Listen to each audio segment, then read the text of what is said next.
كنت متزوجا، وكانت زوجتي قصيرة القامة وضعيفة البنية مقارنة بي.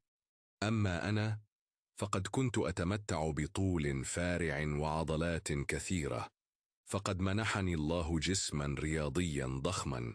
ولأن زوجتي كانت قصيرة كنت أضع لها المقالب كثيرا، أحيانا أختبئ ثم أفزعها، وأحيانا أسرق دفتر يومياتها وأرفعه عاليا حتى لا تتمكن من الوصول إليه، وأحيانا أزعجها وهي تشاهد التلفاز أو تطبخ العشاء.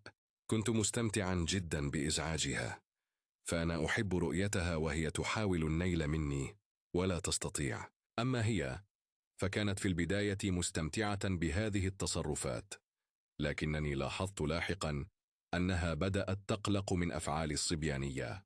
وفي أحد الأيام نهضت باكرا من أجل الذهاب إلى العمل، فوجدتها تحضر الفطور، فقمت بإزعاجها كعادتي، لكنها هذه المرة قالت لي بنبرة خوف شديدة: هذه المرة لن تجدني عندما تعود إلى المنزل مساء.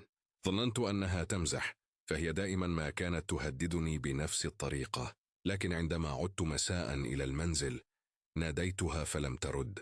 كررت النداء مرارا ولكن بلا جدوى.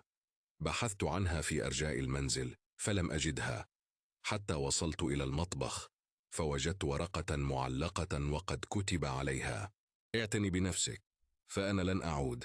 حينها شعرت أن ساقي لا تقويان على حملي. أحسست بضعف شديد وبرودة تسري في كل أنحاء جسدي، وأصبحت أضعف مخلوق على وجه الأرض.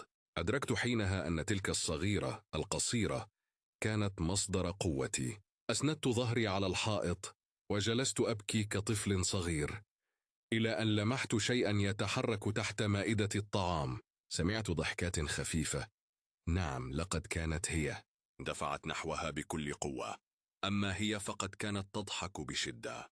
انقلب السحر على الساحر، وأدركت حينها أنني بدون تلك الضعيفة أنا أضعف مخلوق على وجه الأرض.